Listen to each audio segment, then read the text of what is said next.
calle de un pueblo de tierra y amor, tallan que tallan sus manos, entre los mates cebados, un simple quebracho que espera ser Dios. ¡Qué dichoso árbol! Él es curita de un pueblo derramando amor. Él es sotana, él es viento, él es bandera de encuentro que juntos flamean hacia el Redentor. ¡Qué amigo que tengo! Camina zapato de encuentro con la cruz que ilumina tu pecho. San Francisco, solano en tu cuerpo, violinero viejo. Camina llamando a María, pa' que teja tu santa armonía, que en tus rezos tú sigas creciendo, hombre del silencio.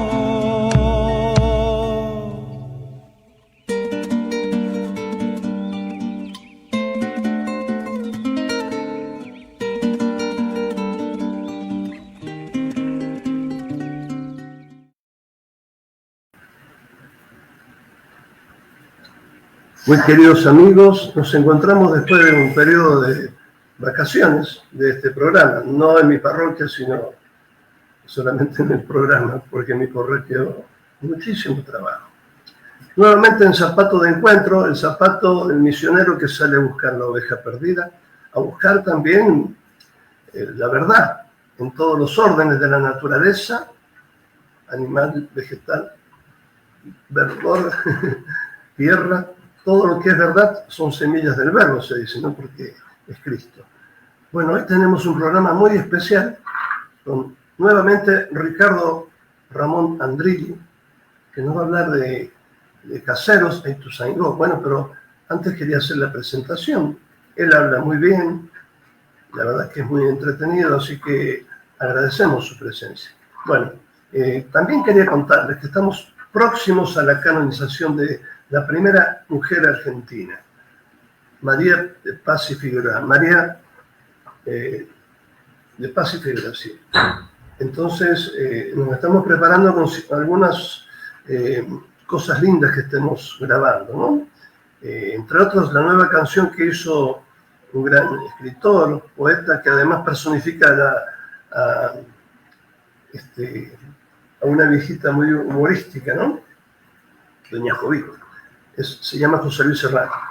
Bueno, eso lo vamos a hacer el sábado. Pero mañana, un pariente de la Mamantula, Aldo de Castro Paz, Aldo Marco de Castro Paz, pariente de la Mamantula, un gran escritor, ha escrito un libro muy hermoso sobre esta gran santa, que ahora el Papa Francisco la va a canonizar. Mañana, a esta misma hora, y a la noche, a las 21 horas, lo vamos a pasar también. Hoy, con Ricardo Andrilli, va a ser ahora en vivo, como estamos viendo y escuchando, y luego de la noche a las 21 horas por YouTube. Bien, ahora sí voy a hacer una pequeña presentación del autor, pero antes saludo a mi compañera de viaje, no, sino de programa. ¿Cómo le va, Lidia? Buen día. Y a todos, buen día. Bien.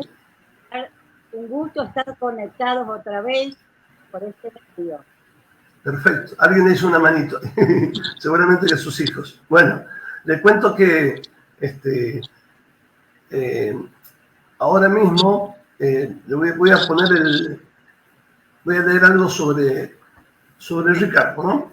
Pero antes decir que este programa se pasa por FM Creación 97.7 de La Plata en vivo, por Radio Morenita del Valle del Padre Apú, Tucumán, Concepción de Tucumán, 104.5 MHz, Radio Murialdo aquí de Mendoza, ahora estoy grabando desde Mendoza, la casa de un amigo, Radio Murialdo AM 1290, FM 90.5. Bueno, ¿quién es don Ricardo Andrilli? Amigo mío, amigo nuestro, profesor Ricardo Andrilli. Tiene 68 años, oriundo de La Paz, paceño, Entre Ríos. Tiene 8 hijos casados bien por la iglesia, muy católicos, 9 nietos, jubilado, docente como profesor de historia. Se desempeñó en ámbitos universitarios, secundarios y de capacitación docente.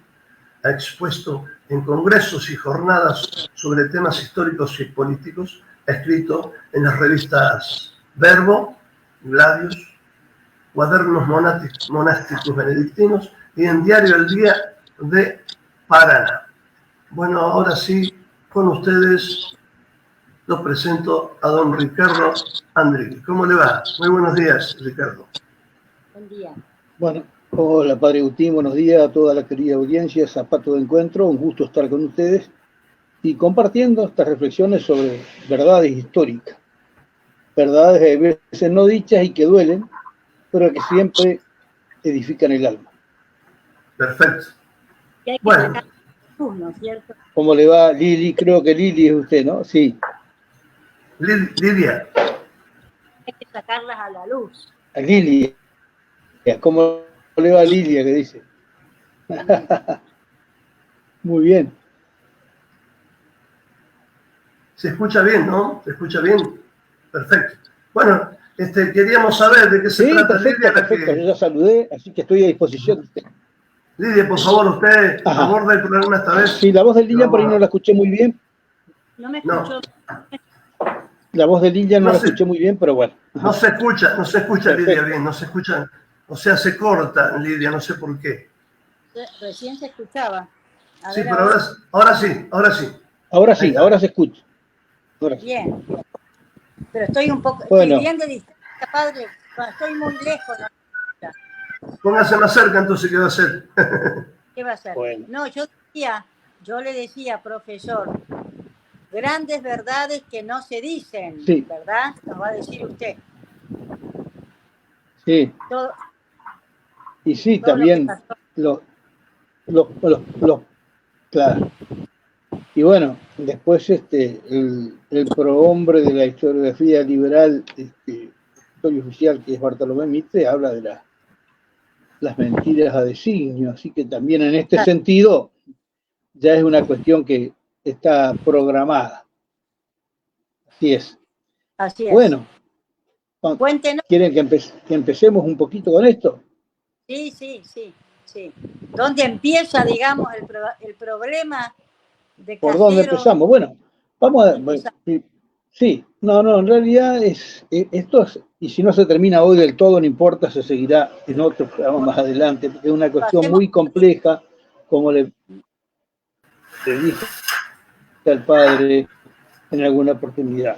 Mire, por empezar hay que decir que yo trato en estas charlas de no enredarme mucho en datos históricos, en cosas agobiantes para la gente, sino más bien en dar las líneas fundamentales de un proceso, ¿no? ¿Se entiende? Sí, perfecto. Por eso voy a comentar algo referido a cuáles son por ahí las fuentes o los libros donde se pueden nutrir de aquellos datos que yo los omito para no ser pesado, ¿no? Claro. Hay mucha bibliografía. Sobre todo el revisionismo histórico argentino ha rescatado la verdad de este periodo tan oscuro para la patria que se inicia por Casero, y por otro lado, que nos lleva muchos años de fracasos, ¿no?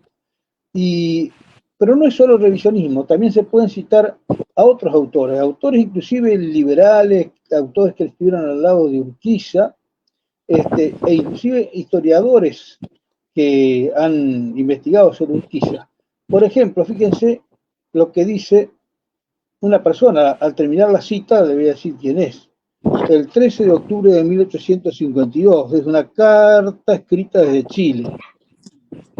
Le escribe a Urquiza este personaje y le dice: Sí. yo he permanecido 2 meses en la corte del Brasil, en el comercio casi íntimo de los hombres de Estado de aquella nación, y conozco todos los detalles general y los pactos y transacciones por los cuales entró su excelencia, le dice a Urquiza, en la Liga contra Rosas. Entró en la Liga contra Rosas, cuando era jefe del ejército de operaciones de la Confederación, que estaba en Entre Ríos, pero era de la Confederación. O Todo sea, esto traidor. no, claro, Todo esto no conocido hoy del público es ya dominio de la historia y está archivado en los ministerios de Relaciones Exteriores de Brasil y de Uruguay. Ahí termina este párrafo de la carta. ¿Quién habrá dicho esto? Usted dice, habrá sido algún mazorquero, capaz que lo escribió el Ricardo López Jordán, que se rebeló contra él, el Chacho Peñalosa. No. ¿Sabe quién escribe esta carta? El boletinero del Ejército Grande, Domingo Faustino Sarmiento, que está peleado con Urquiza y le escribe, reprochándole después con el tiempo, aunque él también tiene muchísimas cosas oscuras que le podemos decir de Sarmiento, pero le reprocha la traición al enrolarse con los brasileros. También lo hizo Urquiza, lo hizo Sarmiento. Así que, bueno, no se tapan el rabo y veces entre ellos, sino que lo destapan. Bueno, por eso digo, se puede leer esas cosas de Sarmiento, se puede leer a Beatriz Bosch, que es una historiadora, en Entre Ríos le dicen la novia Urquiza, ya fallecida ella, porque es una historiadora que lo hablaba muchísimo Urquiza, pero por ahí si uno lee y lee con sentido crítico, entre líneas, uno va a darse cuenta cómo se ve el color del gato, que no todos los gatos son pardos, ¿no? Porque, por ejemplo, esta historiadora Beatriz Bosch, en uno de sus libros que habla de Urquiza, de organizador, de pronunciamiento, y que lo defiende mucho, dice, por ahí, al empezar, siendo Urquiza gobernador de Entre Ríos en varios periodos, en la época de la Confederación de Rosas, Entre Ríos tuvo un gran adelanto técnico, educativo, un progreso económico fundamental, Entonces, cuando uno lee eso, después también se entera que, junto con Entre Ríos, creció mucho Urquiza en su patrimonio personal. Pero bueno, se dieron las cosas, y Entre Ríos no tuvo malas gobernaciones de Urquiza, pero fueron en la época de la Confederación. Entonces se caen, como derretidas por una vela por la cera, las acusaciones de que Urquiza manejaba despóticamente las provincias, que no las dejaba progresar, que le cambiaba a los gobernadores, que era un tirano que nos impedía todo, porque la misma historiadora que más exalta a Urquiza dice que Urquiza llevó él personalmente, en la época de Rosa, el progreso Entre Ríos a un nivel muy alto. Entonces, ¿en qué quedamos? ¿Me explico? Por eso digo, se puede consultar a historiadores revisionistas como José María Rosa, Fermín Chávez, se puede consultar a Julio Irasusta, otro hombre que lo reivindica a Urquiza como gobernador de Entre Ríos, aunque lo critica muy sólidamente en el tema del pronunciamiento y de Casero. Y también dice que las batallas de Pavón, de Cepeda y de Pavón, hay que tomarlas para la verde Urquiza, porque él se sacrificó por la patria. No coincido con el Asusta ahí, creo que han sido agachadas y traiciones de las tantas de Urquiza esa. Pero bueno, para que vean que hay historiadores revisionistas que por ahí reivindican en parte Urquiza, no en Casero, ¿no? Ni en la Alianza Comercial, sino en otros aspectos. Hay historiadores liberales que nos permiten ver las traiciones de él y también cómo se fue gestando todo esto, y hay historiadores muy veraces revisionistas. Por eso le empecé a leer la carta de Sarmiento de Yungay. Claro. Bueno, no sé si esto amerita alguna pregunta, algún comentario. José María Rosa es muy lindo para leer, es ameno. Sí, tiene aparte de la historia argentina, donde en el tomo quinto estudia toda esta parte del triunfo internacional de Rosa y luego la traición de Urquiza y la caída por mano de los brasileros y de Urquiza y los liberales uruguayos y argentinos del jefe de la Confederación, tiene otros libros muy buenos como La caída de Rosas, El pronunciamiento de Urquiza, bueno, que permiten ubicar las cosas en su lugar. Así que bueno, esto a forma de introducción para que veamos que después pueden ir a consultar esos historiadores que les digo, no todos revisionistas, sí, algunos, Arguda, Pepe Rosa, Fermín Chávez, por supuesto, pero también otros, como Irasusta, que es revisionista, pero reivindican parte Urquiza, o algunos liberales como Sarmiento y Beatriz Bosch, que, bueno, muestran las manchas del llamado padrillo de San José. Bueno, eso para comenzar. Muy bien. No sé si hay alguna pregunta en este sentido, algún comentario. No, está todo, está clarísimo. Padre, ¿Qué dice el padre Agustín? ¿Me está escuchando bien? ¿Está escuchando bien, padre? No lo escuchamos, padre. Está hablando y no lo escuchamos. No. Es que, ¿sabe por qué? Ahora Ricardo y Lidia, estaba revisando el audio y sale perfecto el audio, por eso Bueno. Me corté un poquito. Ya está. Sí, lo escucho bien, perfecto. Sí, es muy entretenido, bueno. Además de muy veraz lo que usted dice. Así que, por favor, continúe. Después vendrán las preguntas. Bueno, mire, continúo con este tema. Yo le decía, cuando usted me pidió, vio ese resumencito que pide usted, Sí. así como buen docente que es, sobre qué iba a hablar. Le comentaba que Casero es un hito fundamental porque tiene un aspecto retrospectivo, nos hace mirar hacia atrás, y tiene un aspecto proyectivo, nos hace mirar hacia el futuro, como todo hecho histórico humano trascendente. ¿Por qué nos hace mirar hacia atrás? Porque Caseros es el desenlace de un viejo conflicto que arranca desde el momento en que España descubre América y penetra en el Río de la Plata y en toda la zona de Sudamérica en distintas direcciones, cuando, digamos, ya lo habrá desarrollado excelentemente Marcelo Gullo, cuando el Papa Alejandro VI, por las bulas en Intercetera, concede a España, se dice donación, pero en realidad no es que le donan la jurisdicción política o el territorio, sino la donación como un mandato misionero, se entiende. España tenía que, todas las islas que descubriera que no estuvieran en manos de príncipes cristianos, tenían el mandato imperativo del Papa de evangelizarla y proponerles la incorporación al gran imperio español. Por eso España no tuvo colonias, sino provincias y reinos. Pero Portugal, que fue un país, ¿no es cierto?, en el cual también era muy buen navegante, yo diría con mejor navegación que España y cartografía que España, que circunnavegaba África para llegar a las Indias, cuando se entera del descubrimiento de estas tierras, enseguida intenta que el Papa, máxima autoridad, también le permita a ellos dirigirse a Occidente. Y ahí surgen, por gestión de los españoles, tabula para que España evangelice, pero luego, como España está también ligada a Portugal, que hay que decir la verdad, es una nación cristiana también, y está ligada a Portugal porque con Felipe II Portugal forma parte de España, pues se independiza, al final se concede, ¿no es cierto?, por medio del Vaticano y luego por un tratado que es en España y Portugal, que al principio iba a ser así la cosa, un paralelo iba a ser que todas las posesiones del paralelo hacia el norte, descubiertas islas desconocidas, despobladas o sin organizaciones, salvajismo, etcétera, para ser evangelizadas e integradas, fueran para España y, y la parte del sur para Portugal. Esto no les convenía a los portugueses, ellos querían ir al oeste. Entonces, en ese sentido, se hace luego una propuesta en la cual se trazaría una línea de polo a polo que pasaría por 370 grados, por 100 grados, perdón, al oeste de las Islas Azores. Eso a Portugal no le permitía llegar a América, porque 100 grados al oeste de las Azores, las Canarias, las Azores, toda esa zona terminaba en el agua.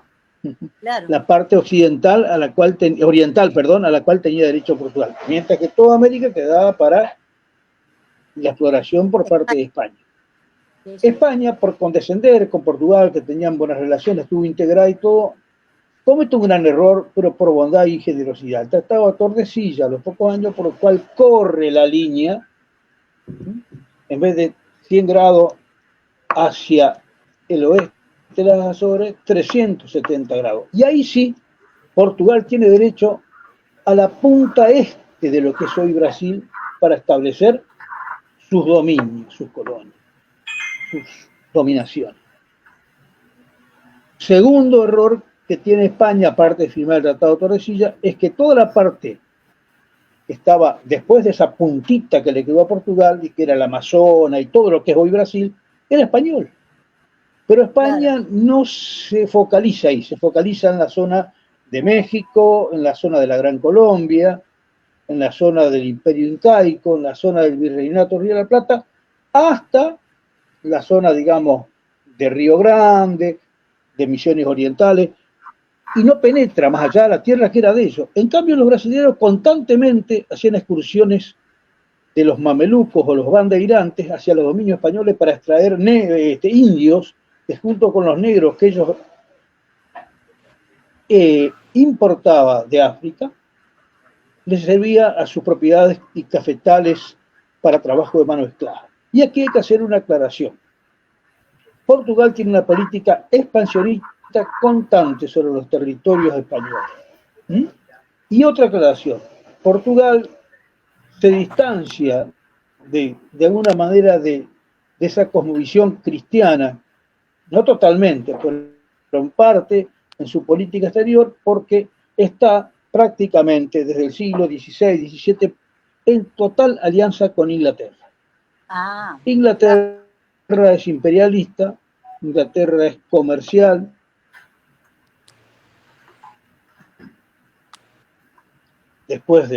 Y a Inglaterra es la típica y eterna enemiga de España, ¿eh? Y le interesa poder o destruir el imperio español en republiquetas para comerciar, o si se mantiene unido por conveniencia para pelear contra Napoleón, que le permitan leyes libres de comercio para comerciar también. Claro. Pero mejor si se divide. Y Portugal es el instrumento que maneja por detrás de Inglaterra para penetrar en el territorio español sucesivamente. Y esto se da desde el siglo XVI, 1500 en adelante, hasta, digamos, este punto inflexivo que es Caseros, donde justamente Brasil, utilizando a Urquiza y a los liberales uruguayos, aniquila la última posibilidad de restauración del virreinato de Río de la Plata y de unidad hispanoamericana, lo que Rosas llamó el sistema americano, al derrotar a Rosas en una guerra que ya era inminente y en la cual Urquiza tenía que ser la primera espada de la Confederación con el ejército de operaciones, junto con el ejército de vanguardia que tenía Uribe en la banda oriental, para el imperio brasilero. Si Urquiza no se pasaba, Brasil perdía la guerra. Eso lo decían hasta los analistas europeos en ese momento, por el prestigio en toda América de Rosas y por el poderío de Rosas y por las divisiones internas que sufría en ese momento Brasil, que tenía que a veces contratar mercenarios para cubrir el cupo de sus tropas. Entonces, se da cuenta cómo los ríos llevan a Caseros, los ríos de la historia, por así decirlo, ¿no? Y los ríos también, exactamente, ¿no? Paraná, el Uruguay, llevan a Caseros, por alguna manera. ¿Para qué? Ahí se juega. O la restauración de la hispanidad, o al menos del virreinato, del sistema americano de don Juan Manuel, o que Brasil capte toda la geopolítica de América del Sur. Y la captó Brasil, porque después de eso Brasil hizo las incursiones necesarias para derrotar a los federales blancos en Uruguay, con el sitio de Paysandú y Leandro Gómez, y después de eso Brasil, y con Inglaterra detrás, movilizó toda la diplomacia para que Paraguay, que tuvo un error de aislación, también el aislacionismo para defenderse, pero fue tan aislado que no se integró a la Confederación, pese a que Rosas, sin reconocer la independencia, le ofrecía integrarse, no se integró y se encerró, y luego, cuando quedó solo, Brasil e Inglaterra mueven los hilos, y los liberales uruguayos, los liberales argentinos, Urquiza, los cuales los caudillos argentinos esperaban que se levantaran contra Brasil y a favor de Paraguay, se queda a una aparente neutralidad, pero le vende caballos a los brasileros y así lo destrozan a Paraguay. Es decir, al final, digamos, de la década del 60, Inglaterra tiene roto todos los obstáculos que le impedían ejercer la dominación imperialista económica, balcanizada Hispanoamérica, Brasil siendo un instrumento servil de ello, como se ve constantemente, y Brasil como subordinado, creciendo como potencia local en toda América del Sur. Esa es la consecuencia a lo largo, la perspectiva, digamos. Otro es la perspectiva, lo que vimos, hacia dónde arrancaba el problema, que ahora lo podemos analizar más infinito con algunos tratados. Ahora, esta otra perspectiva, después de la batalla ganada por los brasileros y Urquiza, es justamente la geopolítica brasilera y Brasil como el principal, ¿no es cierto?, mentor de la política de Hispanoamérica o Latinoamérica, como se le dice ahora. Esto es interesante ver dónde arranca y a dónde termina. Lo escucho, sí, para no ser muy aburrido. ¿Sí? No. Te escucho, Lilian. Nada de aburrido, una preguntita. O sea, Urquiza no tuvo la visión política de ver cómo venía la mano, digamos, cómo venía la cuestión con Inglaterra y Portugal, ¿verdad? Que sí la tenía Rosas.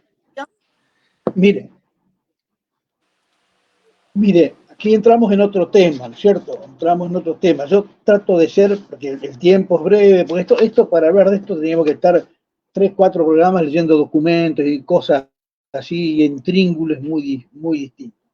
A ver, vamos a ponernos este cuadro de situación. Desde 1845 a 1850, la Confederación Argentina derrota militarmente y diplomáticamente a Inglaterra y Francia.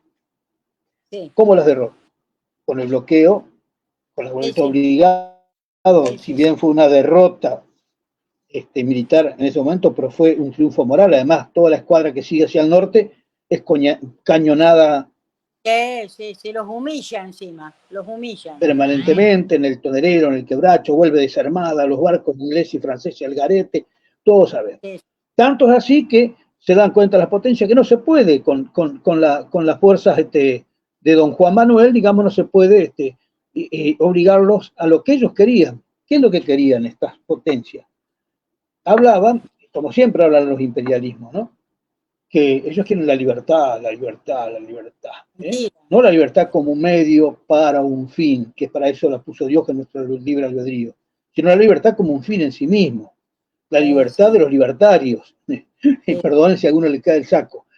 La libertad de los libertarios y la libertad de aquellos que dicen que la libertad es un fin y que tanto la política como la economía, como la cultura, la política nacional, debe estar regida por el mercado de la oferta y la demanda, aunque los pueblos padezcan y tantas cosas.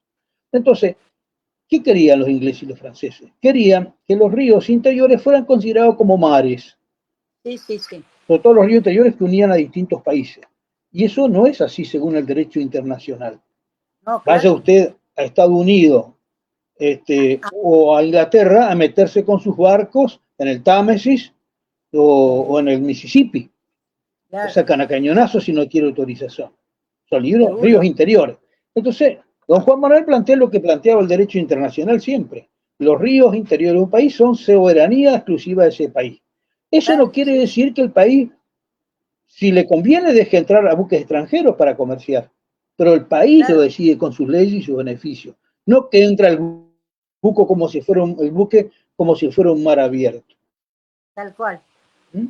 Y si son ríos compartidos con dos países, caso el Uruguay, es soberanía compartida entre los dos países internas, que puede tener sus trabas, porque a veces se favorece la nación propia, la navegación de cabotaje, para evitar que ejerza el imperialismo económico las potencias grandes, etcétera, etcétera, etcétera. Eso lo triunfa Rosas en el combate. Y en los tratados Arana Suten y Arana Lapredur.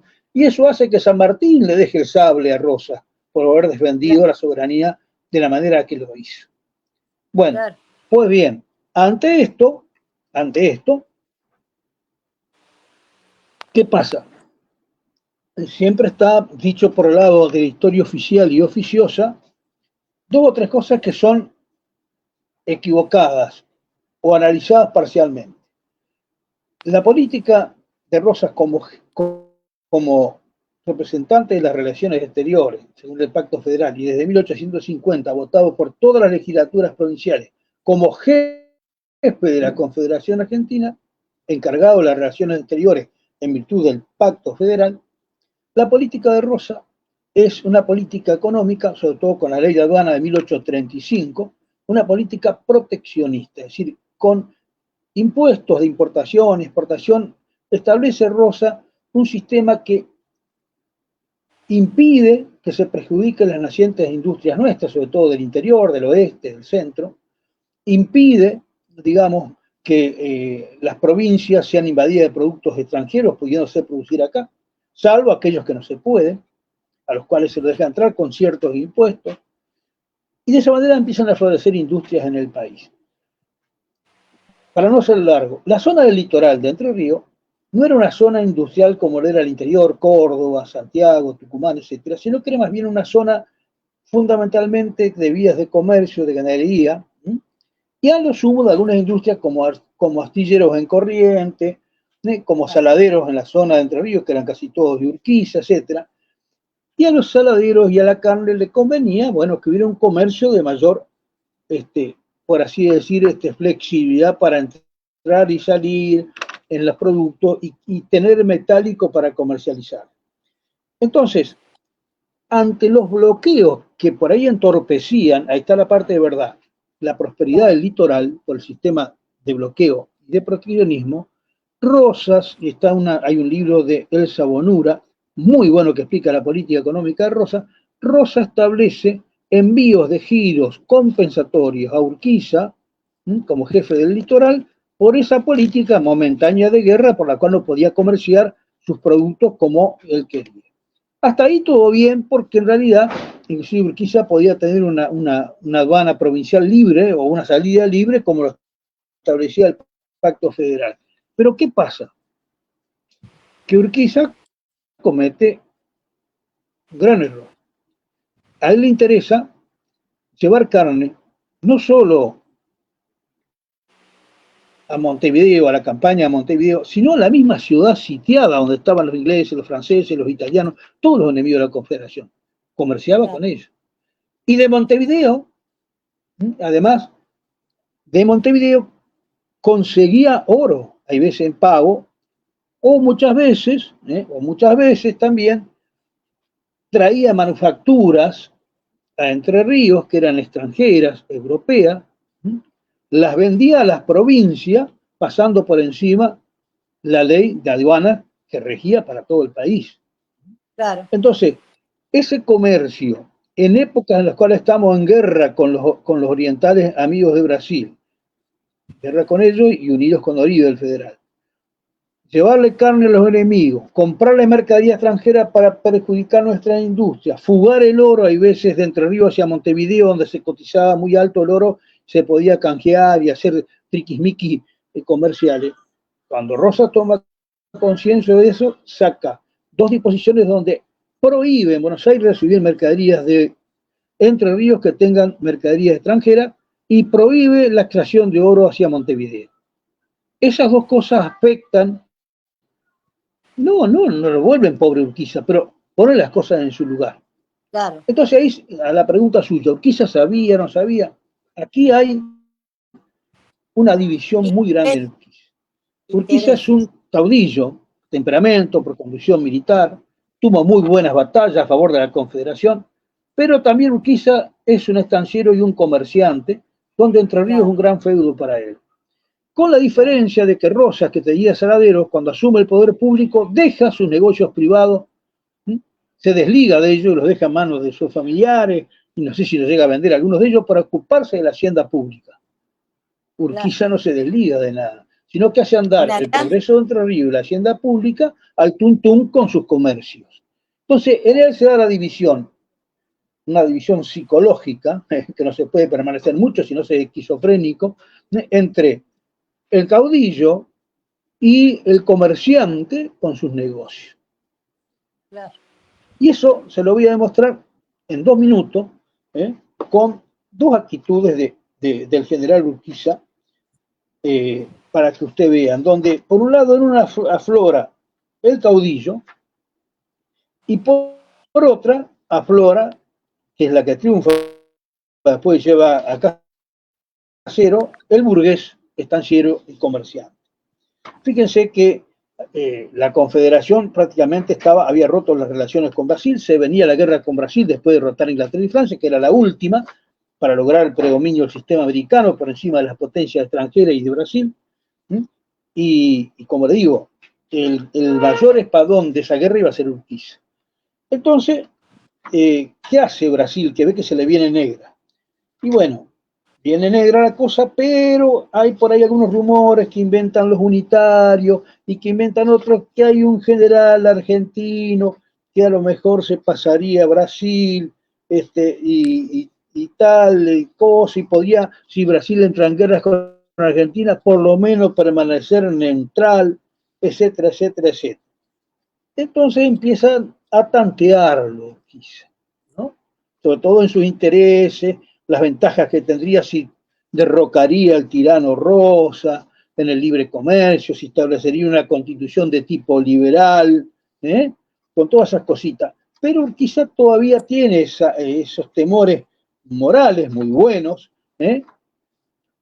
escrúpulos, en el buen sentido de que era cuidadoso, y cuando lo tantean por primera vez, vamos a ver qué es lo que dice Urquiza. Tenía un catalán amigo, Antonio Cuyá Samper, que hacía negocio en Montevideo y le propone lo siguiente, ¿no? Cuyá Samper a Urquiza.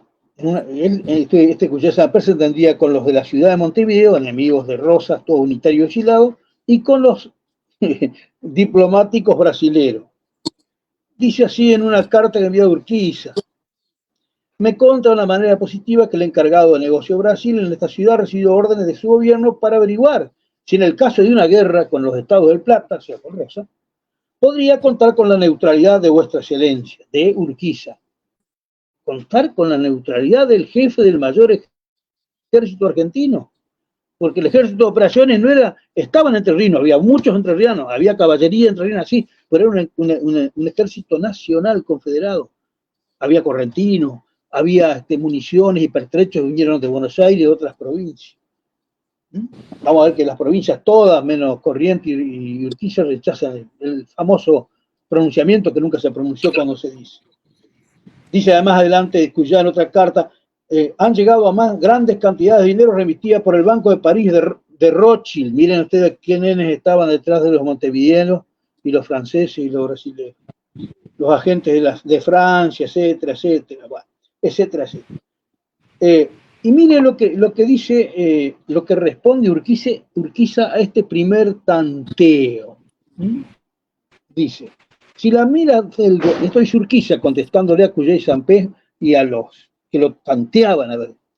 Dice, para que vean la angustia doble que tenía: si las miras del gobierno francés fueran ambiciosas y de conquista, que prepare y vaya preparando sus francos y sus hombres, persuadido que la lucha será terrible. Muy bien hasta ahí. Más adelante sigue diciendo: crea usted que me ha sorprendido sobremanera, esto dice Urquiza, que el gobierno brasilero, como los asevera, haya dado orden a su encargado del negocio para averiguar si yo quedaría neutral. Miren lo que dice: yo, gobernador y capitán general de la provincia de Entre Ríos, parte integrante de la Confederación Argentina y general en jefe del Ejército de Operaciones, miren todo lo que reconoce, que viese empeñada esta o a su aliada la República Oriental en una guerra en que por este medio se ventilasen cuestiones de vida o muerte vitales a su existencia y soberanía, ¿cómo cree pues el Brasil, cómo lo ha imaginado por un momento, que permanecería frío e impasible espectador de esa contienda en que se juega nada menos que la suerte de nuestra nacionalidad? Urquiza está diciendo eso.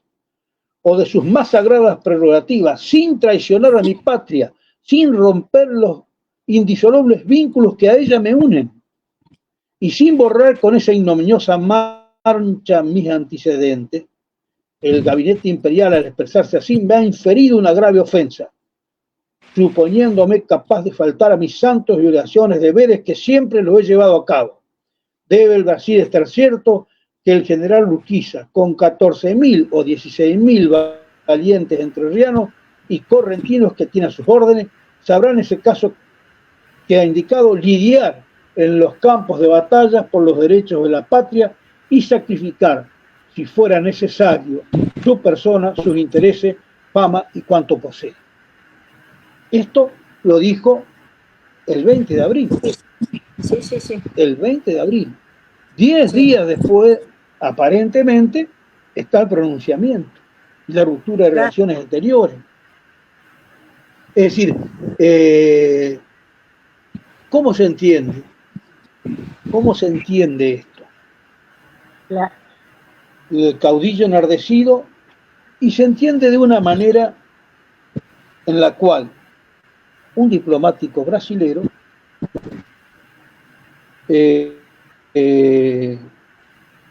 Paulino Soares de Sousa, le dice a su representante en Montevideo, Silva Ponte, cuando se entera de eso, dice: no me parece político ocuparnos de Urquiza, ni para decir bien,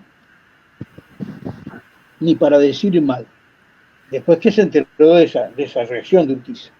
Si decimos bien, lo ponemos en la necesidad de practicar actos de dedicación a Rosas, que con ellos gana. Si decimos mal, irritamos a un hombre del cual en tiempo oportuno habremos de precisar y que en tiempo oportuno puede ayudarlo. Es decir, no le condenemos lo que dijo Urquiza, porque si lo condenamos se va a seguir filmando en rosista. Exacto. Ahora, no digamos tampoco que no hablemos mal, como que ella no va a ir contra el tirano porque se va a enojar. ¿Saben qué palabra dice? Al final, 2 palabras, 3. La digo en brasilero y después la digo en argentino. Deixémosle e esperemos. Dejémoslo y esperemos.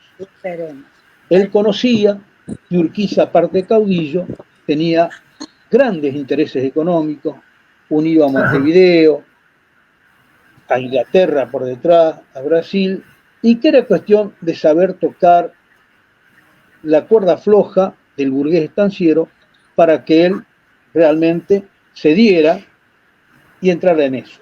Ante eso, ya termino esta parte para que ustedes pregunten o hagan un comentario, José María Rosa tiene una parte brillante donde explica lo que pasó en este tiempo, ¿no?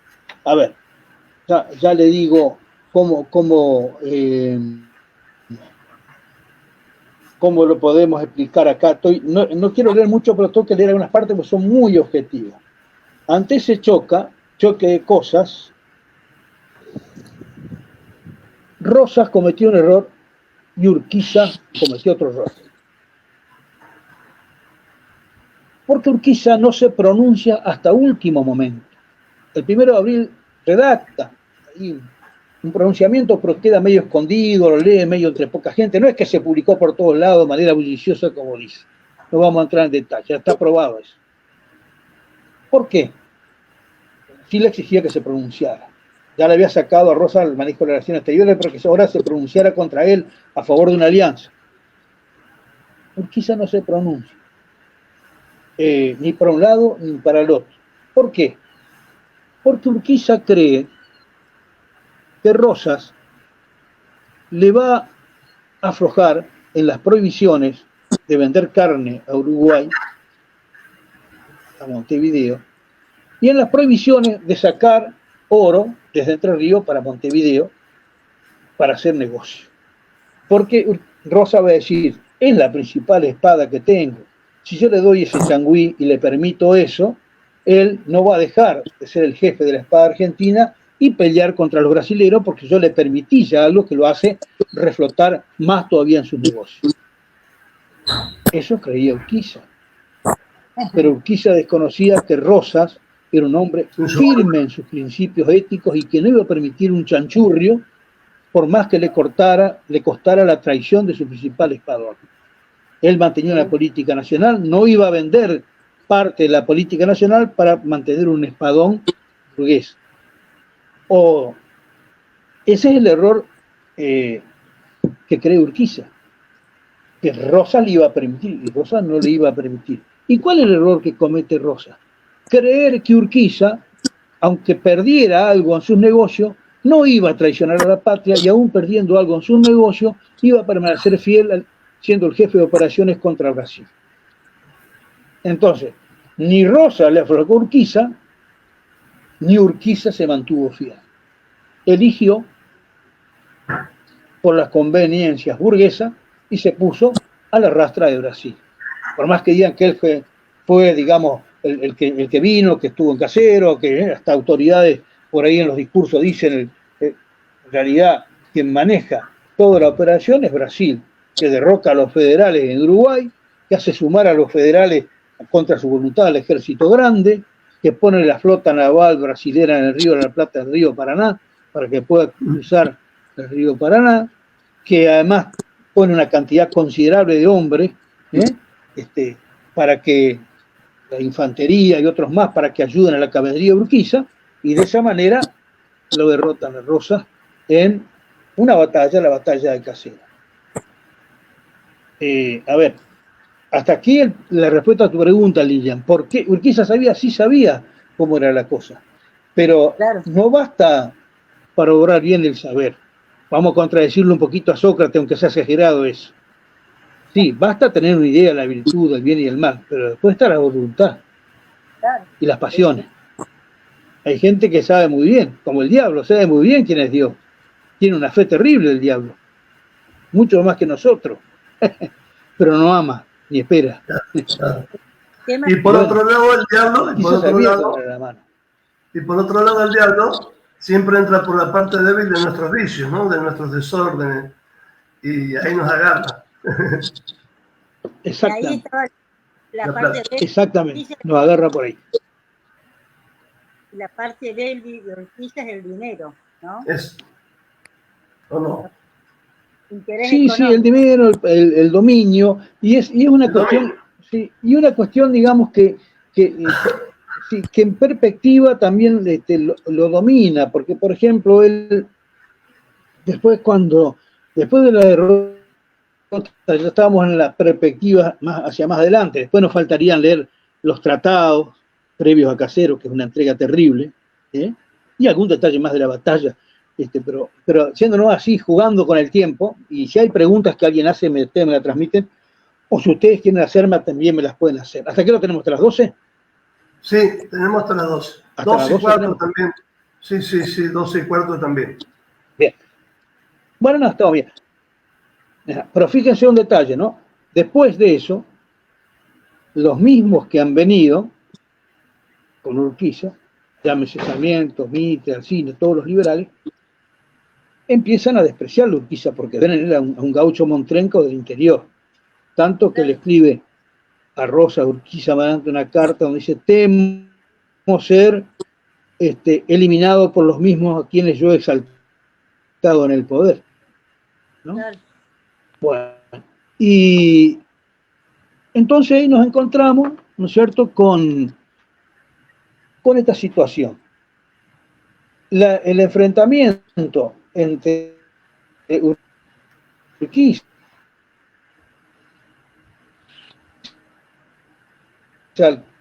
que toma, y los enfrentamientos que llegan en las batallas militarmente con Urquiza, pero perdidas diplomáticamente en definitiva.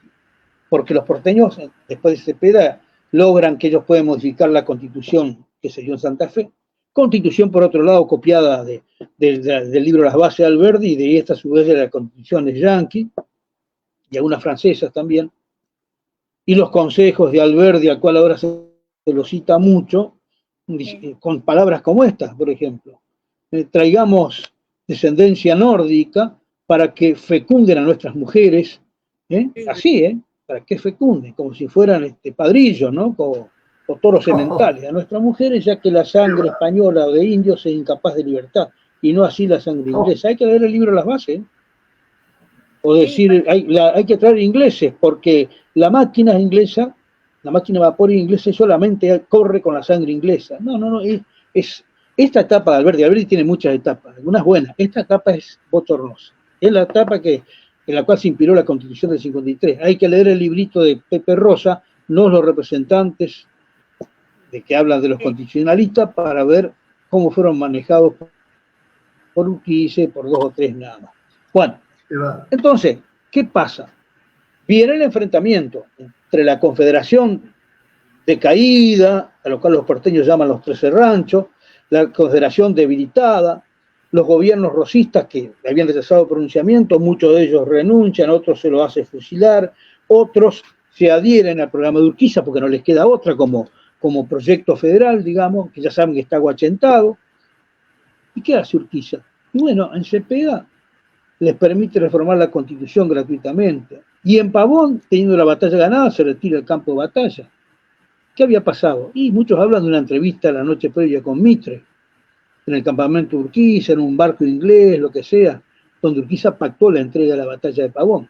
López Jordán, que se iba con todo su caballo y le latía el corazón a atropellar la caballería liberal, ve que su jefe se vuelve al tranco, despacito, hacia Rosario, porque tiene una indigestión hepática. Después, no en vano, en las logias de Buenos Aires, a Mitre, Sarmiento y Urquiza le dan el grado 33. Claro. Y después de La eso, masonería. cuando Sí. los brasileros y los liberales sacan al gobierno blanco de Berro en Uruguay, hasta los hijos de Urquiza, algunos cruzaron que querían pelear o pedían ir a pelear, y Urquiza, sí, nunca fue. Y cuando Peñalosa se levanta, le mandaba cartas, se escribía mutuamente, y Urquiza, y todo el mundo esperaba en Urquiza una reacción, porque ya empezaban a mentir en la historia, ¿no? Como que saque al otro tirano de Mitre, y Urquiza, sí, y le decía a Mitre, nunca voy a apoyar esos discos, y lo lanzaron a Peñalosa. Y contra Paraguay todo el país montonero se levantaba para que Urquiza se levantara contra Mitre y contra los colorados uruguayos, junto con los paraguayos y los federales uruguayos, y Urquiza ahí jugando, y al final le vendía caballos a Brasil. Y masacraron al pueblo paraguayo, quedó con 10% de varones. Y como decía Gullo, Argentina que quedó... Y como comentaba Gullo la otra vez que ¿sí? En la guerra del Paraguay, como siempre lo asistía un ministro inglés ahí todo el tiempo sentado al lado de Mitre, ¿no? ¿Sabe que acá hay una pregunta de un tal Majo Rosetto, italiano parece? Muy buena conferencia, dice muy buena conferencia, necesaria para entender lo que pasa aún hoy en la patria. Espere, y yo quería agregar entonces, claro, sabemos que la patria se construye no solamente con peroratas, con palabras bonitas, con grandes sermones, o mejor dicho, sí, el don del hablar, ¿no? Sino con los hombres virtuosos, ¿no? Y bueno, solamente así se convierte la patria. Ahora me está dando usted el ejemplo ahí de Urquiza. Eran palabras muy lindas, pero lo dominó la pasión dominante de él, o sea, el vicio dominante del dinero o el poder, que son los tres escalones, como dice San Ignacio, para ir al infierno. Primero el dinero, después el poder, el ser alguien, y luego la suma soberbia. En cambio, el otro camino que lleva al cielo, dice San Ignacio, primero es la pobreza, o sea, no estar apegado a los bienes. Segundo sería, ¿no es cierto?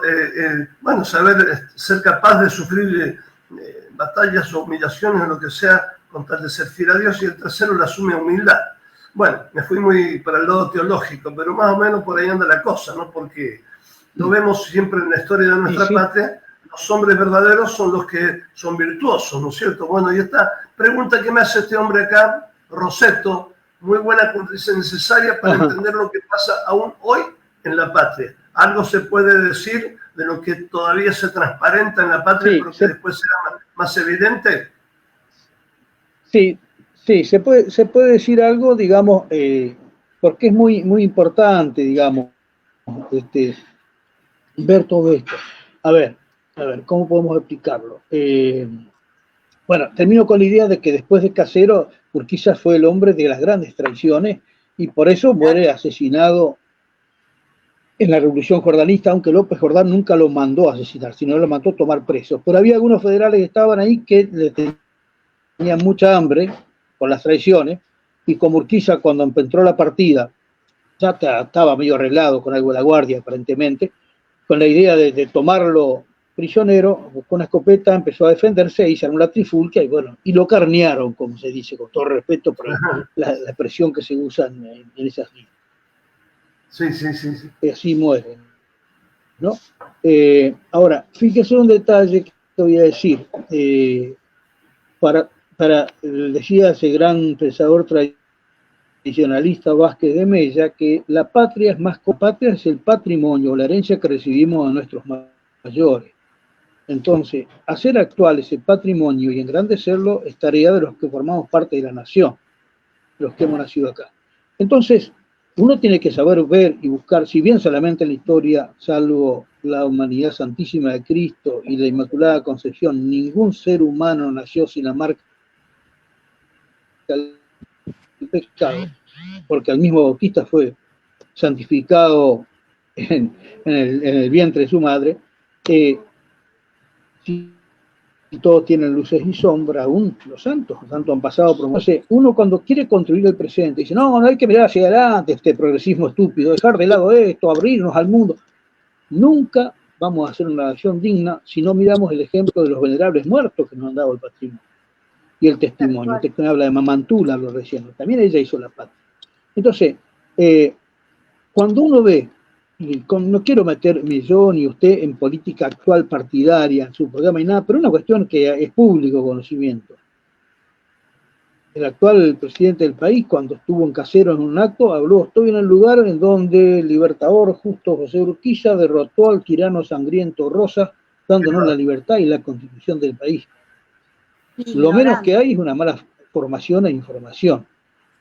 Ignorante. Primero porque, vamos a un caso, Rosas no fue tirano, fue un dictador, que es otra cosa, o sea, alguien que tuvo la suma del poder público, cosa que todos los gobiernos desde Mayo hasta que Rosas lo usaron a la Facultad de Extraordinaria de Poder Pública, lo usaron, lo tuvieron, el gobierno de la Junta de Mayo, la Junta Grande, el Triunvirato, el Directorio, etcétera, y la suma del poder también ya está establecido en las leyes de India. Eso es la magistratura romana de la dictadura, que no es la dictadura ahora que hablamos, sino dictadura militar. No, la dictadura era que uno de los cónsules o los gobernadores más eminentes ante la Roma peligro se le daba el plenum de los poderes para salvar a la patria por un tiempo indeterminado. Acá se hizo con el Pacto Federal, con las dos limitaciones que tenía Rosas su poder, las únicas dos, que eran de la defensa de la fe católica y de la integración del sistema federativo. Pero a la cual Rosas generalmente esa suma de poder la usó poco, salvo para los casos extremos. Es otro tema para hablar. Entonces, por lo menos tiene, lamentablemente, una mala formación o información, o lo que es peor, y yo no, Dios quiera que no sea así, pero todo parece, si camina como pato, anda como pato, es un pato, es una admiración por ese liberalismo entreguista que manejan las potencias extranjeras. No podemos tener como modelo, digamos, de defensa de la soberanía a Urquiza, un hombre que derrota al jefe de la Confederación con el mayor enemigo histórico, ¿cierto? Eso tenemos que verlo.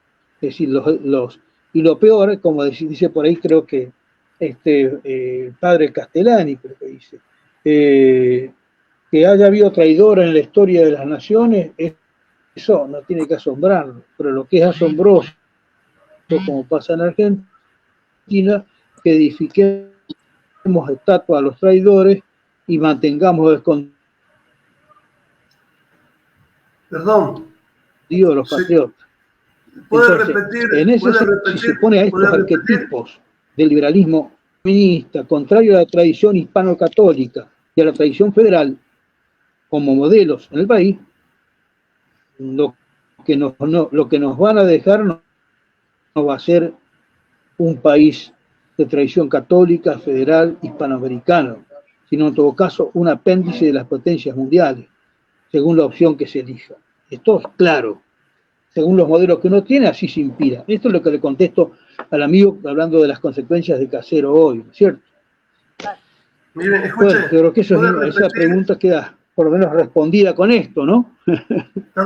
Perdón, querido amigo. Me gustaría que repita, porque no se cortó un poco la frase de Castellani. La frase de Castellani, por favor. Salió entrecortada, la de Castellani. La frase de Castellani, no, sí, ahora sí, pero no se escuchó lo de Castellani. Sí. Bueno, mire, ahora se escucha. ¿Está bien? Sí, ¿se escucha bien ahora? Sí, ahora sí. ¿Se escucha? Sí.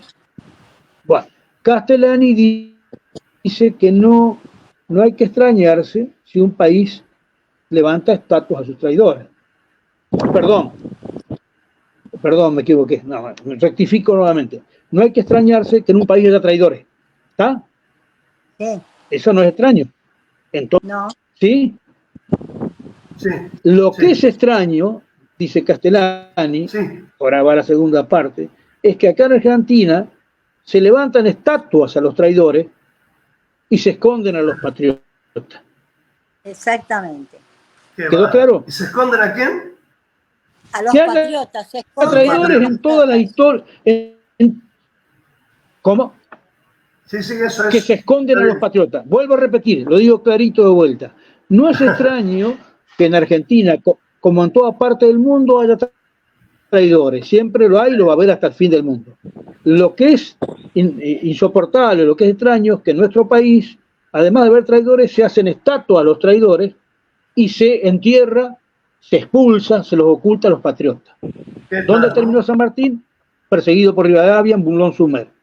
Rosas en Southampton. Claro. Y así otros tantos más. Y eso nos bueno, acompaña. Y esa es una cuestión que tenemos que ver, ¿no? Y es la proyección. Se a los héroes de Malvinas. Claro. Y bueno, lo que dice acá nuestra amiga Eti, de mi parroquia. Eti acá. Exactamente, sí. Dice acá Eti, de mi parroquia, de los Curíes, Santiago del Estero, ahí del monte santiagueño, una maestra muy buena, amiga mía, dice, siempre eso de pensar que toda persona de otro lugar es mejor que nosotros. En los pueblos chicos todavía pasa y mucho. Ella es de Santiago del Estero, pero del monte, bueno, no del monte, una hermosa parroquia con 10.000 almas, 12.000 almas, pero eso pasa, sí, tal cual. Tal cual. Pobre patria, ¿no? Pobre y sobre patria. todo... Sí, no, le voy a contestar algo a Eti que es muy cierto. Y le voy a contestar algo a Eti que es muy cierto, sobre todo viendo el tema de la soberanía, que la rompieron en Casero, también en el plano cultural, con todo el iluminismo exportación, export que traen los gobiernos que vienen después. Fíjense, mi querida maestra, yo también soy docente y he trabajado hasta en el campo y esas cosas, siendo profesor. Fíjese un detalle, ¿no? El ámbito educativo argentino tuvo también una cultura nacional hispanoamericana. España, ya lo ha dicho mejor que yo Marcelo Gullo, tenía 33 universidades a los 50 años de haber llegado acá a América. Si había universidades, había institutos preparatorios secundarios, y a veces entraban los hijos de los caciques, los indígenas, bueno, en fin, a pesar de que tampoco era ver un paraíso en la tierra, pero eso indica una idea de cultura. Pero más que eso, también otra cuestión, historiadores como Irasusta dicen que en Argentina había un nivel de educación básica en la época de la independencia que no era malo, porque muchos de los partes del norte del país, de las batallas y eso, lo escribían suboficiales, cabos y soldados rasos. Quiere decir que muchos de ellos sabían escribir e interpretar bien. Por supuesto que había también muchos analfabetos, pero la alfabetización no es sinónimo exacto de cultura. Chesterton decía, ¿qué cultura la de esos analfabetos españoles de Castilla? Y yo puedo decir ahora, ¿qué incultura la de los ministros de Educación y Cultura que tenemos en el país y que hemos tenido? con el lenguaje inclusivo y todas las otras estupideces que nos ponen. Pero de todo modo había, mi querida Eti, una enseñanza que se ubicaba en las familias, a nivel primario, en las escuelas parroquiales, o en las escuelas cabildantes que eran del rey, o en las escuelas monacales. Y luego en las escuelas de estudios preparatorios secundarios para entrar a la universidad. Entonces, había una cultura hispanoamericana que florecía en muchas partes. Después, y no solamente eso, sino que también ha habido pensadores como Coroliano Alberini, y otro cuyo nombre se me está escapando, bueno, Nimio de Anquín también, que ha pensado muchísimo todo lo que es la cultura argentina, el doctor Caturelli lo mismo, y hay otro que ya me voy a acordar el nombre, que han estudiado cuál era el sistema cultural y educativo tradicional nuestro, y en Rosa también lo restaura, el restaurador de las leyes. Sí, y llega a la coincidencia que era un sistema de base municipal solidarista, basado en la solidaridad de los vecinos municipales, con excelentes maestros de los municipios, en los conventos, en las parroquias, etc. Que hace el padre del aula, el Sarmiento Inmortal, trae sistemas importados de Estados Unidos y de otras partes con maestras protestantes estadounidenses, no solo para fundar escuelas, sino para romper la tradición cultural y educativa nuestra. Es el liberalismo que avanza en la educación argentina y luego con el positivismo, que esclerotiza la universidad. Sí, en la época hispana fue semejante, no digo exactamente igual a la medieval, donde había disputas, estudios jurídicos, recopilaciones de leyes, pero después se esclerotiza esa universidad por todo este iluminismo y positivismo. Entonces eso también lo convalida lo que dice Eti, porque estoy seguro que en los pueblos de Santiago del Estero, una anciana que seguramente baila chacarera en patio de tierra con bombo y violín, Muy bueno. antes que algunas con todo respeto a las personas, a las maestras, algunos de los docentes formados en los estereotipos de la ideología de género o de las concesiones marxistas de la educación. Así que no se desanime, Eti, sigue adelante con su tarea. 5, queda mucho, ¿no? Al final ni hablamos de los detalles de la batalla de Caseros, ni hablamos de los pactos previos, que es lo que le entregamos a Brasil, en los pactos previos, que es lo que le quitamos a la banda oriental. Amerita otro programa, padre, ¿eh? Sí, sí, sí. Pero quizás sí, quizás sí, no digo la semana que viene, pero a lo mejor alguno en marzo podemos hacer. Bueno, perfecto. A mí me gustaría, por ejemplo, porque en estos 5 minutos quedan casi imposibles, ¿no? Pero, es decir, quedan por analizar los 2 pactos previos a la alianza entre Brasil, Urquiza, los liberales uruguayos y los liberales argentinos de ese lado, contra Rosas, traicionado además por su cercano. Hay un libro del padre del obispo Pedro Santos Martínez, de Pedro Santos Martínez padre, que es historiador, ya fallecido, y fue académico de la historia, cuya tesis fue la batalla de Caseros. Y hay un libro sobre la batalla de Caseros donde muestra todas las traiciones a Rosas, y que Rosas fue el hombre más traicionado y más cansado. Algunos se preguntan por qué Rosas no puso tropas antes de cruzar el río, aunque tuviera la escuadra brasilera, las tropas de Urquiza, lo hubiera podido diezmar bastante. Y en realidad hay 2 motivos: traiciones a último momento, o abandonos al menos. El general Pacheco, que es un hombre muy valiente, era jefe de Estado Mayor y lo abandonó el día antes. Quedó sin jefe de Estado. Esa es la primera razón. La segunda es que estaba cansado Rosas de pelear y mandar a uno y que no le cumpliera. Entonces dijo, me la juego todo en una carta en Buenos Aires. Pero fíjense el gesto que tuvo. Y con esto cierro, después les leo una última cosita para que vean y cerramos. Si hay alguna pregunta me la hacen. Con esto cierro. Rosas pudo, y le decían, Martiniano Chilaver, el artillero de la Confederación, al cual Urquiza hizo fusilar por la espalda, porque era unitario, pero fue fiel a Rosas al ver la entrega antipatriota de Urquiza. Y cuando lo llama Urquiza a su despacho después de Caseros, se ve que Chilaver le dijo de todo y salió rojo de furia Urquiza, porque le habrá dicho traidor, cobarde, y gritó que lo fusilen por la espalda. No lo pudieron fusilar por la espalda, porque se da vuelta y lo terminaron matando de la manera más alevosa, a tiro a Chilaver y con culatazos, puñales y todo. Bueno, fíjense un detalle. Rosas peleó con tropas argentinas, Rosas peleó con hombres patriotas como Chilaver y todo eso, y algunos decían, ¿por qué no trae los indios del sur, que le eran fieles al mango? Porque logró una paz con los indios de 30 años, y le dio grados militares, bautizó a sus hijos, etcétera, etcétera, etcétera. Cumplía con ellos con los pactos de entrega que tenía que hacer todos los años de yeguas, porque ellos comían la carne de yegua, tomaban su sangre de hierba, de aguardiente, de tabaco, bueno, entonces no hubo más malones, había algunas incursiones muy breves. ¿Por qué no trae a los indios? Y Rosa dice, no los voy a traer. ¿Saben por qué? Porque yo no sé si, él decía, si a los indios, como todavía están en estado semisalvaje, ante una derrota o una circunstancia adversa, no saquean Buenos Aires. Claro. Fíjense. Muy en cambio,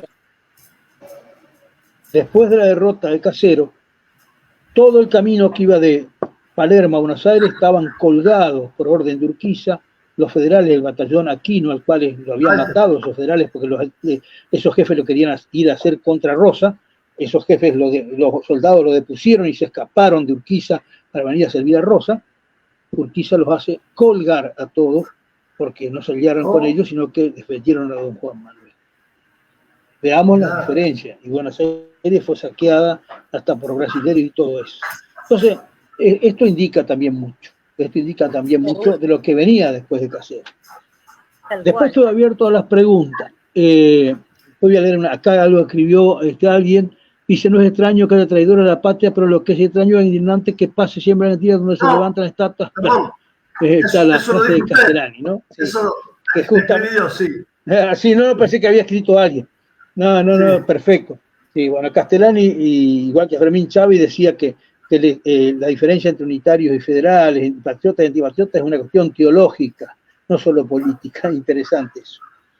Termino con esto, y después me dicen que y después ustedes después hacemos en otra entrega el tema de los pactos, sí, donde vemos lo que entrega Urquiza y cómo se ata para el futuro, y cómo fue la batalla de Caseros.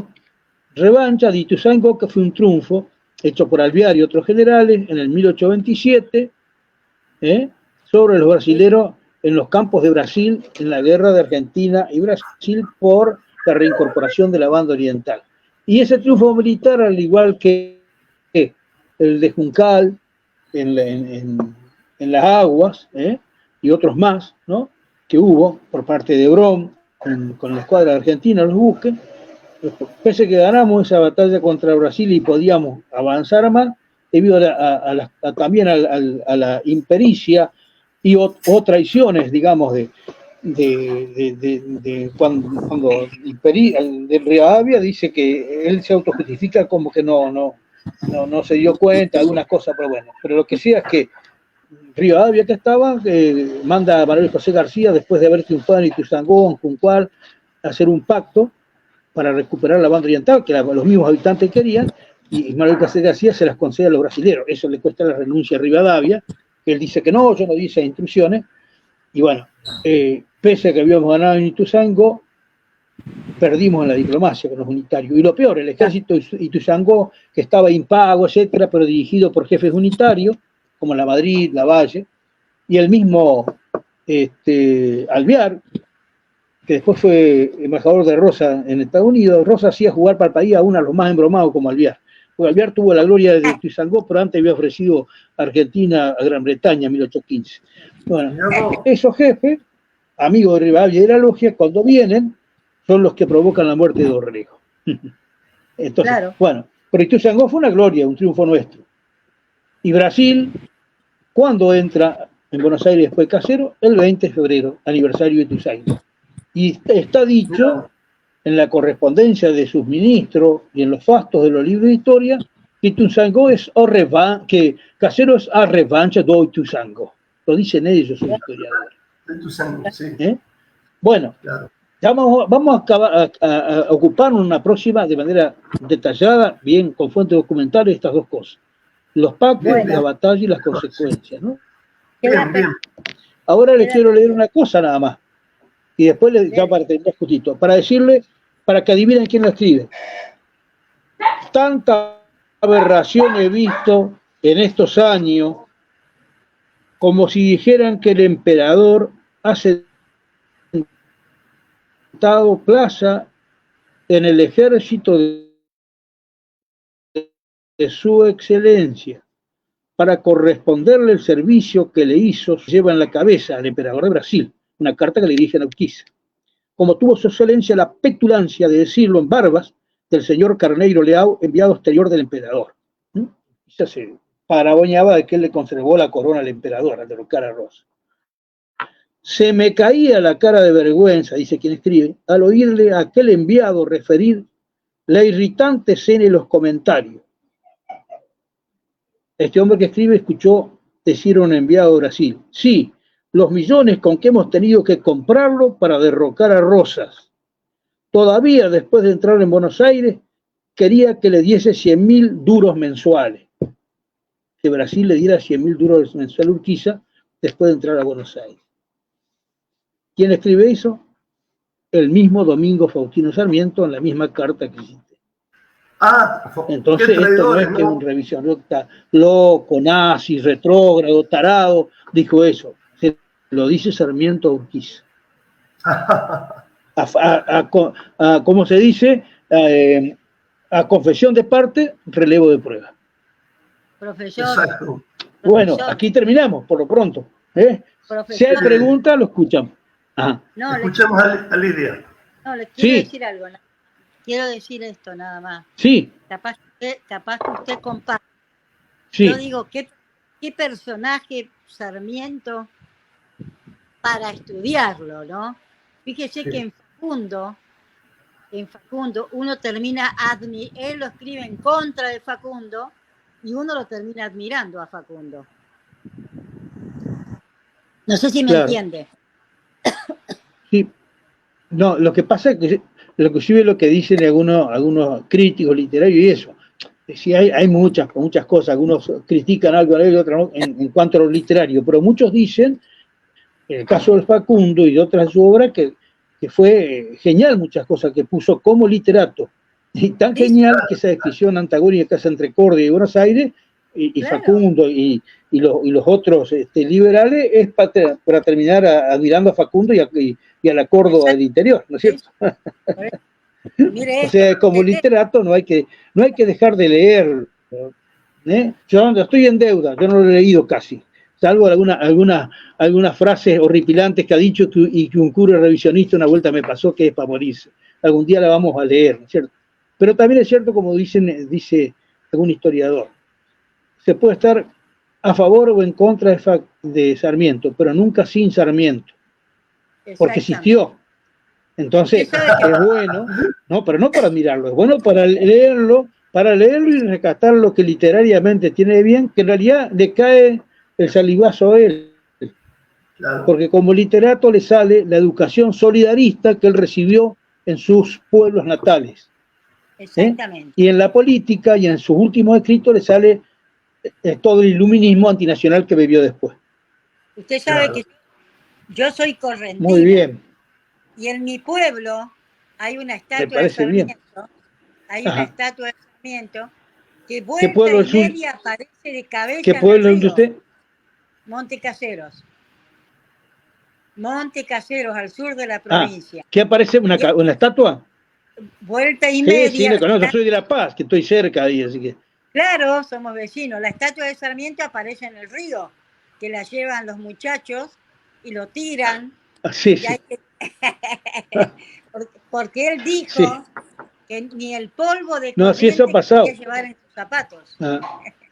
Escucha lo que dice Eti, ¿no? Mira lo que dice Eti. Es verdad lo que dice esta señora, sea usted. Porque yo leí al Facundo y después arriba dice Eti, dice, Alvear era un traidor. A ver, según Belgrano, la versión. Sí. A ver qué dice usted, Andrilli. Está perfecto, sí, sí, sí. Perfecto. Bueno, queda comprometido para marzo, ¿eh? Escúcheme, ¿ahora puedo hablar algo? ¿Puedo preguntar algo? ¿No sería interesante hacer, porque claro, hay que descubrir... Sí, lo estoy leyendo, sí. Bueno, pero ahora le quería hacer una pregunta. Sí, pregunte. ¿No sería interesante, no sé, más que todo para descubrir la verdadera patria? Sí. No la patria de las estatuas levantadas, sino la patria de los héroes derribados por los liberales masones, es decir, los verdaderos patriotas. Hacer una especie de historia de nuestros traidores, no tanto para decir que hay muchos, sino, a lo mejor hay muchos, pero para conocer la verdadera patria nuestra, es decir, católica primero, hija de España. Bueno, única en ese aspecto. Bueno, vamos a hacer una propuesta, está bien. Vamos a hacer una propuesta para más adelante. Digamos que uno en marzo por ahí puede terminar con este análisis de caseros y esto, y que usted juntar preguntas y cuestiones en todo este tiempo en sus reuniones parroquiales y eso, que tiene muchas preguntas y vamos a ir respondiendo. Pero sería lindo para agosto, el día de la reconquista y defensa de Buenos Aires, o sea, cuando las invasiones inglesas, hablar de forma sintética de lo que ha sido históricamente, hablar históricamente, ¿cómo? No, nada, siga. Hablar históricamente. Hablar históricamente de lo que ha sido. Sí, hablar de lo que ha sido el imperialismo inglés. Y ahí van a sacar todos los cipayos y traidores. Muy bueno. Tomando el tema de las invasiones, que no fueron dos, fueron como 7 u 8, decía Fermín Chávez.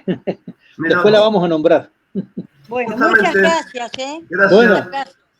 Muchas Muy bien. gracias. Muchas gracias por la atención y que la Santísima Bueno, Virgen, ahora- la Santísima Virgen Ahora, los bendiga. sí, sí. Ahora vamos a rezar, pero yo quería también agradecer. Muchas gracias, mi querido amigo Ricardo Andrilli. La verdad, tan veraz, tan pedagogo, ¿no? Y tan Que Dios te claro. bendiga. Bueno. Y tan claro que es para hablar. Entonces, en otro orden, por ejemplo, al cura de Gracias. Arque de un gran santo le decía al diablo, ¿por qué hablas tan claro? ¿Por qué no hablas como los famosos que hablan, digamos, en difícil y nadie los entiende? Si no, hablas claro y todo el mundo te entiende y se convierte. Bueno, una cosa así pasa en la patria. Tenemos que conocer la patria profunda, la verdadera patria nuestra Argentina, que es muy católica, por eso se la sepulta, se la quiere sepultar por los cipayos. Muy católica, muy nacionalista, muy malvinera, o muy todo lo que se ha dicho en mis programas. Por eso a mí me gusta hablar de historia, para conocer la verdadera patria nuestra, que es católica, no liberal, católica de verdad, como San Martín y todo el espíritu sanmartiniano de Belgrano, Rosas, nuestros caudillos. Así que yo estoy exultante. Muchas gracias. Vamos a hacer una oración. Una oración. Bueno, agradecemos a los que han participado. Bueno, cómo no. Mi querida Eti, también Elda Túnez, que dijo, hermosa charla, muy interesante, la verdadera historia, esperamos por más. Así que, Ricardo, prepárese. Y así todos los que han participado, ¿no? Bueno, vamos a hacer una Ave María. Por nuestra patria, que, como decía el querido padre Escurra, está enferma nuestra madre patria, pero como nosotros a nuestra madre, porque la amamos, cuando está enfermo la amamos más, así hay que amar más a nuestra patria, ahora que está sumamente enferma. Se recupera por el milagro de Dios, ¿no es cierto? Solamente por Cristo. Y el Ave María. Dios te salve María, llena eres de gracia, el Señor es contigo, bendita tú eres entre todas las mujeres, y bendito es el fruto de tu vientre Jesús. Y bendito Santa es el María, fruto de tu vientre, de Dios, Santa María, Madre de Dios, ruega por nosotros pecadores, ahora y en la hora de nuestra muerte. muerte. Amén. Antes quería decir algo, mañana vamos a pasar un video muy hermoso, porque sin querer nos adelantamos, respecto a la canonización de la Mamantura. Va a ser Santa Antonia de Paz y Figueroa ahora. El domingo será la canonización en el Vaticano. Pero nosotros sin querer nos adelantamos y hemos hecho 3 programas el año pasado, y este va a ser ahora mañana con un gran escritor, historiador, Aldo Marcos de Castro Paz, pariente de la Mamantura, mañana a esta misma hora, 11 horas, para quien lo quiera escuchar, ¿no? Y el sábado vamos a hacer un mini programa a la noche para que nos preparemos para el domingo. Ahora sí, les voy a dar la bendición. Señor, esté con vosotros. Con tu espíritu. La bendición de Dios Todopoderoso, del Padre y del Hijo y del Espíritu Santo. Queridos hermanos, descienda sobre ustedes y permanezca para siempre. Amén. Amén. Gracias, gracias. Gracias. Ahora sí, gracias a Dios, Lidia, gracias Ricardo Andrilli, gracias por todo, realmente muy hermoso.